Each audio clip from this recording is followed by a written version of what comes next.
Esta es la facilidad que tenemos en las investigaciones penales ambientales. Estos son los elementos que tenemos que hacer jugar. Mañana ya les voy a explicar cómo a veces ni siquiera yo necesito ir a recoger una muestra. Porque para el delito ambiental hay tanta impunidad en nuestro país que las propias empresas confiesan que están contaminando. A veces lo único que hago es juntar papeles para probar un delito ambiental. Y ya vamos a ver cómo también mañana la prueba pericial puede ser un arma de doble filo que no tenemos que utilizar. ¿Está claro entonces este tema del delito de peligro? ¿Está entendido, verdad? Sí, sí. Hagan esto un poco más divertido. Contesten porque yo pregunto. El artículo 58. Acá tenemos un gran problema, el abogado lo conoce. ¿Le suena? El artículo 58 es el que establece la competencia federal. Tenemos una instrucción del Procurador General de la Nación, la 72/02, que dice que estos delitos son de competencia federal, que nos obliga a los fiscales a que estos delitos sean de competencia federal. ¿Sabe qué? No lo cumplen. Hay fiscales, como el doctor Romero Victorica, por ejemplo, que no obedece a esta instrucción. Y él sostiene, con otros, que en realidad, si hay interjurisdiccionalidad, sí hay competencia federal. Pero si no hay interjurisdiccionalidad, esto es, si el residuo queda reducido a un ámbito provincial, como puede ser la ciudad de Buenos Aires, y disculpen por lo de provincia, es un delito que entiende la competencia de la justicia local. Y acá estamos perdidos. ¿Por qué? Porque la competencia local, ya vamos a ver que en realidad es una trampa para cerrar el expediente. Vamos a ver esta cuestión bien. Otra de las cosas que le pedí que quedara grabada por ahí era los residuos comprendidos en la presente ley. Cuando vamos al artículo de qué es los comprendidos en la presente ley, uno se pregunta, ¿cuáles son? Los del anexo 1 y 2. Los que son amigos de la interjurisdiccionalidad dicen, no, los que dicen el artículo 1. ¿Qué dice el artículo 1? El artículo 1 habla de los residuos. Esta ley será aplicable a los residuos que se movilicen de una provincia a otra, los residuos que tengan cierto grado de peligrosidad, etc. Da una enumeración. Quienes defienden el concepto de interjurisdiccionalidad, incluso contradictoriamente la misma Procuración General, esto es insólito, actúan diciendo, como el artículo 1 no está comprendido entre el concepto del artículo 55, entonces esto no es de mi competencia y lo pasamos a la justicia ordinaria. ¿Comprenden la idea? Dice que como los residuos no están dentro del ámbito del artículo 1 que habla de la interjurisdiccionalidad, no es de competencia federal. Ahora, esto es una trampa. ¿Y saben por qué? Primero, porque la ley dice que estos artículos los pueden aplicar nada más que los jueces federales. Un juez provincial no podría condenar con esta ley a una persona que contamine. Y en segundo lugar, porque acá está en juego algo que los abogados llamamos la integración del tipo penal. Si el tipo penal no se integra con el artículo 1 porque no están dadas ninguna de las condiciones del artículo 1, no hay delito. Y esto es lo grave. Excusarse en una cuestión de competencia, diciendo que somos incompetentes en esta materia, es esconder la basura debajo de la alfombra. Porque lo que estoy diciendo en realidad es, acá no hay delito. Y por eso en las justicias provinciales, las causas por contaminación ambiental con esta ley no prosperan. Ahora bien, sí.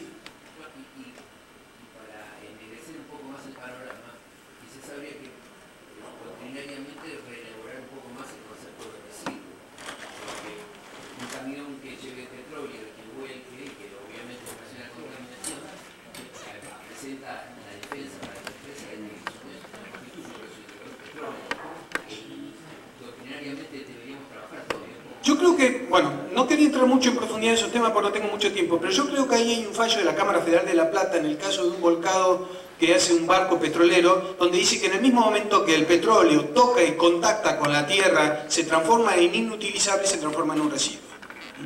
Es un caso interesante. Me disculpan, pero quiero avanzar un poco con las partes estas y después quieren charlamos y preguntan todo lo que necesitan. Primer argumento para la interjurisdiccionalidad. Resulta que la Corte Suprema de Justicia de la Nación, en el caso Melazo, hace ya un tiempito, dijo que el artículo 1 es una norma administrativa que de ninguna manera integra el tipo penal del artículo 55 y del artículo 56. Después de esta resolución, incluso la Cámara Federal de San Martín, en el caso Wenzel, también repite este argumento, vino algo que se llamó el caso Servicentro, donde la Corte Suprema dice, por lo que dijo el Procurador General en su dictamen, pase a la competencia de la justicia ordinaria. Nunca los jueces de la Corte Suprema analizaron en profundidad este tema. Siempre hicieron remisión al dictamen de los procuradores ante la Corte, de la Procuración General de la Nación, que a su vez tienen una instrucción que dice, muchacho, estás obligado a que este delito sea de competencia federal. ¿Comprenden ustedes esto? Esta es la gravedad. Pero este es el primer argumento que nos dice la propia Corte Suprema en el caso Melazo. Vamos al segundo argumento. Latín. El abogado siempre usamos latín, ¿no? Nos gusta lucirnos en latín. Yo también no podía perder esta oportunidad para meter un latinago así, como para que vean que soy abogado. Ubi lex non distinguit, nec non distinguere debemos. ¿Se entiende? Lo que la ley no distingue, nosotros no podemos distinguir. Si el artículo 58 dice que estos delitos son de competencia federal, ¿en qué idioma está hablando la ley? ¿En chino, que no lo entienden? Es de competencia federal. Donde la ley no hace ningún tipo de distinción, ni se le ocurre pensar en hacer alguna distinción. Y cuando se lo quiso derogar para pasar a la justicia provincial, por una ley federal posterior, el presidente Duhalde vetó justamente artículo y recuperó virtualidad el artículo 58. Es decir, que ya no hay una decisión simple tomada en el año 92, sino que fue refrendada durante el año 2002. Esto es lo que no entiendo yo a veces de nuestra jurisprudencia. O mejor dicho, no quiero entender.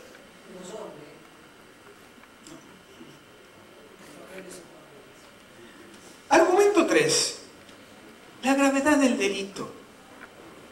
¿Pueden pensar ustedes en un delito más grave de contaminación que puede producir, por ejemplo, una mina a cielo abierto? Y porque no llegue desde San Juan a La Rioja, es un delito provincial, donde los fiscales provinciales ni siquiera tienen un laboratorio para hacer muestras. Los federales contamos con una división de ecología, de gendarmería, de policía federal, pero los provinciales, olvídenlo. Por eso yo me opongo, tenemos un congreso ahora de fiscales el viernes y el sábado en la Universidad de Buenos Aires, donde quieren provincializar todas estas cuestiones. Y yo me opongo porque eso es el máximo de la impunidad, porque ningún fiscal provincial tiene la posibilidad de hacer un análisis de ninguna sustancia en ningún lado. Esta es la gravedad, donde está en juego la salud pública, es fácilmente demostrable. Y yo siempre hago esta comparación. ¿Sabe qué otro delito importante hay en materia de protección de la salud pública? ¿Saben qué otro delito gravísimo tenemos en nuestro país contra la salud pública? Drogas, narcotráfico. Y fíjense que en el delito de narcotráfico hay dinero, investigaciones, le intervienen teléfonos, hacemos allanamiento, agarramos unos pobres bolivianos que bajan con unas pastillas en la panza porque están muertos de hambre y esta es la única posibilidad económica a veces que tienen de subsistir. No digo que esté bien, pero digo lo feroces que somos contra el narcotráfico, que afecta a la salud pública de las personas que toman la decisión voluntaria de ser afectadas. Porque yo no consumo cocaína y por más que me vendan cocaína en la puerta de mi casa, no la voy a consumir. ¿Comprenden? En cambio, con la contaminación, yo consumo contaminación aun cuando no quiera.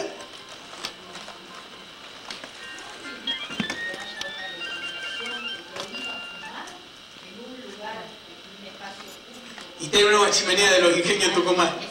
Sí.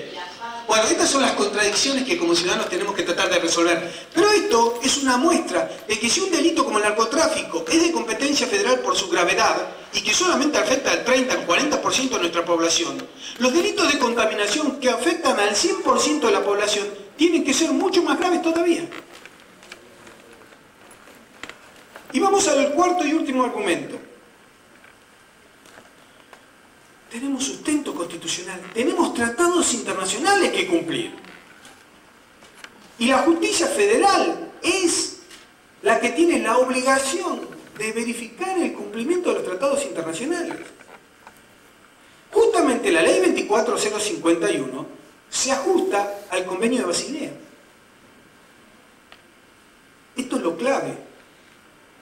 Por eso el caso de Centro Médico Urquiza de la Cámara Nacional de Casación Penal ha sido puntual en esta cuestión. Dijo, no solamente el Luminex no distingue, sino además, porque acá estamos obligados por los tratados internacionales. Todos estos argumentos y toda buena parte del material está en una compilación que hemos hecho con el doctor Barone para que ustedes lo reciban y después tengan todas las explicaciones mucho más detalladas. Yo voy a vuelo de pájaro, pero no se preocupen tanto por copiar todo esto porque se lo vamos a dar después. No sé cómo, pero está previsto. Bueno, acá me dejan engordar un poco mi ego porque después de la paliza que me dio Luciano, tengo que recuperarme. Tengo que recuperarme un poco. Estas son un poco las estadísticas. Bueno, no sé si es para recuperarme. En realidad me dan vergüenza. Fíjense ustedes. Estos en la República Argentina los primeros, ¿no? En el interior del país. Del 2000 al 2007 tuvimos 1.250 casos aproximadamente, solamente 5 fallos de condena, 2 de Tucumán, y elevadas a juicio unas 30 aproximadamente. 0,04. Andamos unos fenómenos para la estadística, y eso que los abogados no somos buenos para números. Procesamientos firmes en Tucumán. Tenemos 3 intendentes, ahora 4, y tenemos 3 más indagados.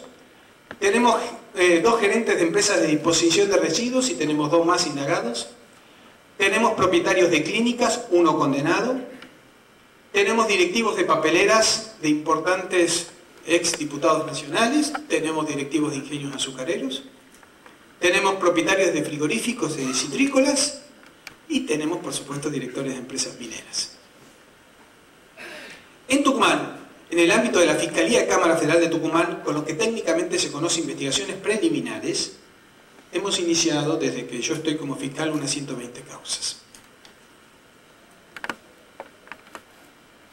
Esto es lo que me divierte a mí. Miren los porteños de esos números. ¿Qué me cuentan los porteños? Siempre vamos a la cabeza. En el 2121 causas, 8 juicios. En toda la historia de esta ley solamente 2 condenas tuvieron en Buenos Aires. Y quise rastrear de qué había sido y no lo pude encontrar. Ahora yo quiero que se fijen en este detalle. Es un detalle doloroso porque yo tuve una excelente relación con la doctora Romina Piccolotti.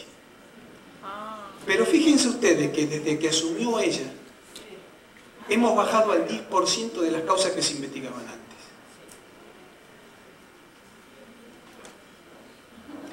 Esto es nada más que números, nada más que estadísticas. Desde que se creó la UFIMA, en vez de avanzar en cantidad de causas penales ambientales, las hemos reducido.